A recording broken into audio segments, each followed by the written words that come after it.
അറിഞ്ഞൂടെ നമുക്ക് നിൽക്കാൻ കഴിയില്ല, ഇന്റെ മുത്തില്ലാതെ ജീവിക്കാൻ കഴിയില്ല നമുക്ക് അറിഞ്ഞൂടെ. തീർച്ചയായിട്ടും മെൻസ് കമ്മീഷൻ വരേണ്ടത് തന്നെയാണ്. ഈ പറയാൻ വാക്കുകൾ കിട്ടുന്നില്ല. അത്രക്കും അതിന് പറയാൻ വ്യൂസിന് വേണ്ടിയിട്ടും കുറച്ച് നമസ്കാരം. എന്താണ് നമ്മുടെ നാട്ടിൽ സംഭവിച്ചു കൊണ്ടിരിക്കുന്നത്? സോഷ്യൽ മീഡിയ എന്തിനും ഏതിനും ഉപയോഗിക്കാമെന്നുള്ള രീതിയിലായിരിക്കുകയാണ്. ആ പാവം ഒരു അമ്മയുടെ വേദന കണ്ടു നോക്കേണ്ടത് തന്നെയാണ്.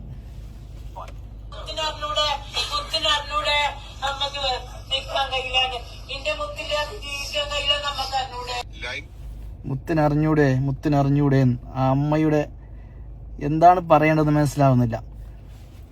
ആ വീഡിയോ ഇട്ട് അവൾക്ക് എത്ര റീച്ച് കിട്ടിയാലും ആ അമ്മയുടെ ശാപം മരിച്ചാലും അവൾക്ക് പോവില്ല.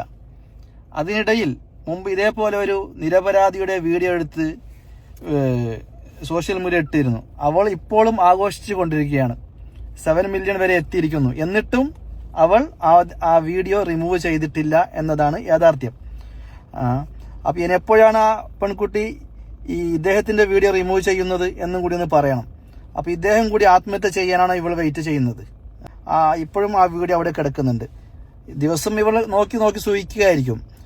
എന്താ പേര്, അപ്സ കെ രജി എന്ന് പറഞ്ഞിട്ടുള്ള ഒരു അക്കൗണ്ടാണ് ഇതാ. ഇപ്പോഴും അതിൽ 7 മില്യൺ വ്യൂസായി കിടക്കുന്നു. നിങ്ങൾ കാണുന്നുണ്ടോ എന്നറിയില്ല.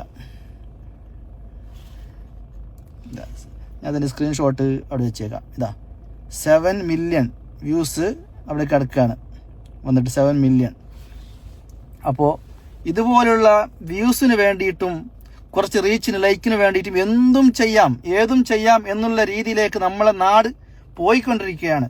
അതിനെ പ്രതികരിക്കുകയും ഇവർക്ക് തക്കതായ ശിക്ഷയും ലഭിക്കാൻ വേണ്ടി നമ്മുടെ നാട്ടിലെ നല്ലവരായ എല്ലാവരും ഇതിൽ ഒരുങ്ങണം, ഇതിനെതിരെ പ്രവർത്തിക്കുകയും ചെയ്യണം. പിന്നെ രാഹുൽ ഈശ്വർ കുറെ കാലമായി പറയുന്നത് മെൻസ് കമ്മീഷൻ വരണം. തീർച്ചയായിട്ടും മെൻസ് കമ്മീഷൻ വരേണ്ടത് തന്നെയാണ്. രാഹുൽ ഈശ്വർ പറഞ്ഞതിൽ ഒരു സംശയവുമില്ല. ഇനി ഇതുപോലെ പോവുകയാണെങ്കിൽ മെൻസ് കമ്മീഷന്റെ രൂപീകരണം വളരെ അത്യാവശ്യമാണ്, വളരെ ആവശ്യമുള്ള ഒരു സംഭവം കൂടിയാണ്. അതിനുവേണ്ടി എല്ലാവരും പ്രവർത്തിക്കുകയും ചെയ്യണമെന്ന് വിനീതമായി അഭ്യർത്ഥിക്കുന്നു. ഇനി ഇതുപോലുള്ള സംഭവങ്ങൾ ഇനി എങ്ങനെയാണ്, ഇതുപോലെ ആണെങ്കിൽ ആണുങ്ങൾ എങ്ങനെയാണ് ബസ്സിൽ കയറി പോവുക? ഈ വീഡിയോ കണ്ടാൽ അറിയാം അദ്ദേഹം എങ്ങനെയാണ് അതിൽ യാത്ര ചെയ്യുന്നത്. ആ പെൺകൊച്ചിന് തട്ടുകയോ ലേശം മുട്ടുകയോ പോലും ചെയ്യുന്നില്ല. പിന്നെ ബസ് ആകുമ്പോൾ കുണ്ടും കുഴിയിൽ പോകുമ്പോൾ ചെറിയ രീതിയിൽ കുലുങ്ങുകയൊക്കെ ചെയ്യുമ്പോൾ ആ കുലുങ്ങുന്ന സമയത്ത് അടുത്ത് പോയി ഇരുന്ന് ഇങ്ങനെ മുട്ടിച്ചിട്ട് പിന്നെ എനിക്ക് മുട്ടി എന്ന് പറഞ്ഞതിൽ അർത്ഥമുണ്ടോ? ഒരിക്കലും അത് അർത്ഥമില്ലല്ലോ. അതേപോലെയാണ് ആ മറ്റൊരു വീഡിയോ, അഫ്സ കെ രജി എന്ന് പറയുന്ന അവളും ഇപ്പോഴും ആ വീഡിയോ വെച്ചുകൊണ്ട് സൂചിച്ചിരിക്കുകയാണ്. അപ്പോൾ ആ വീഡിയോ റിമൂവ് ചെയ്യണം. അല്ല എന്നുണ്ടെങ്കിൽ അവൾക്ക് എതിരെ നമ്മുടെ നാട്ടിൽ നല്ലവരായ ആൾക്കാർ അവൾക്കെതിരെയും പ്രവർത്തിക്കണം, അവൾക്കെതിരെയും കേസെടുക്കണം. എന്തുകൊണ്ട് ഇത്രയൊക്കെ ആയിട്ടും മുമ്പ് അവൾക്കെതിരെ വളരെയധികം വീഡിയോസുകൾ പരന്നിട്ടും അവൾ ഇതുവരെ ആ വീഡിയോ റിമൂവ് ചെയ്തില്ല എന്നുണ്ടെങ്കിൽ അവൾക്ക് എവിടെ നിന്നാണ് ഇത്ര ധൈര്യം കിട്ടിയത്? ഇനി ഈ പാവപ്പെട്ട ഈ മനുഷ്യനും കൂടി ആത്മഹത്യ വക്കിലേക്ക് പോകണോ ആ വീഡിയോ റിമൂവ് ചെയ്യണമെങ്കിൽ എന്ന ചോദ്യം 100% ഉന്നയിക്കുകയാണ്. കൂടുതൽ അത്ഭുതപ്പെടുത്തുന്നതെന്ന് വെച്ചാൽ ഈ വീഡിയോ ഇടുന്നതിനേക്കാൾ മുമ്പ് ഈ പറയാൻ വാക്കുകൾ കിട്ടുന്നില്ല. അത്രക്കും അതിന് പറയാൻ തെറിയില്ല. പുതിയ വാക്കുകളൊന്നും കണ്ടുപിടിക്കേണ്ടി വരും. എന്തെന്ന് വെച്ചാൽ ഈ വീഡിയോ ഇടുന്നതിന് മുമ്പ് അവക്കുണ്ടായിരുന്ന ഫോളോവേഴ്സേക്കാൾ എത്രയോ കൂടുതൽ ഫോളോവേഴ്സാണ് കുറച്ച് സമയം കഴിഞ്ഞ് നോക്കുമ്പോൾ കാണുന്നത്. ഇങ്ങനെയൊന്നും ചെയ്തു കഴിഞ്ഞാൽ അവർ പോയി ഫോളോ ചെയ്യുകയാണോ ചെയ്യേണ്ടത്? തീർച്ചയായിട്ടും ചില റിപ്പോർട്ടുകൾ കണ്ട് അവർ അക്കൗണ്ട് ക്ലോസ് ആയി, അവർ അക്കൗണ്ട് ഡെഡായി എന്നൊക്കെ പറഞ്ഞിട്ട് ഒരിക്കലുമില്ല. അവർ പ്രൈവറ്റ് ആക്കി ചുമ്മാ കടന്നുറങ്ങുകയാണ്.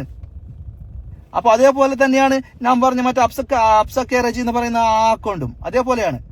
ആദ്യമൊക്കെ കുറച്ച് എന്തൊക്കെ വീഡിയോസ് എല്ലാവരും കഴിഞ്ഞു, നിയമപരമായിട്ട് പോകുന്നൊക്കെ പറഞ്ഞു. എവിടെയാ അവർക്ക് കൂടിക്കൊണ്ട് പോവുകയാണ്, മില്യൺസും കൂടിക്കൊണ്ട് പോവുകയാണ് ആ വീഡിയോസിന്. അത് നോക്കി അവർ ദിവസം സുഖിക്കുകയാണ്. ഇതൊക്കെ നമ്മള് ഈ നല്ലവണ്ണം ഒരു വട്ടം എതിർത്ത് വീഡിയോ ഇട്ട് കഴിഞ്ഞാൽ അതോടെ തീർന്നു എന്നല്ല നമ്മൾ ചിന്തിക്കേണ്ടത്. നിങ്ങൾ പറയായിരിക്കും ചിലപ്പോൾ റീച്ചിന് വേണ്ടിയോ ലൈക്കിന് വേണ്ടിയോ നമ്മൾ വീഡിയോ ചെയ്യുന്നതെന്ന്. എന്താന്ന് വെച്ചാൽ അങ്ങനെ വിചാരിച്ചോ, കുഴപ്പമില്ല. നമ്മൾ ഇതിൽ നിർത്തരുത്. വീണ്ടും അവരെ അക്കൗണ്ടോ അവർക്ക് എന്തെങ്കിലും നിയമ നടപടികൾ ആകുന്നത് വരെ ഇതിന്റെ പിന്നിൽ പ്രവർത്തിക്കണം. അതാണ് ചെയ്യേണ്ടത്. പ്രിയപ്പെട്ട സഹോദരൻ ദീപകിന്റെ ആത്മാവിന് 1000 ആത്മശാന്തി നേരുകയും അദ്ദേഹത്തിന്റെ കുടുംബത്തിന് സമാധാനം നൽകുകയും ചെയ്യട്ടെ എന്ന് 1000 പ്രാർത്ഥനകൾ.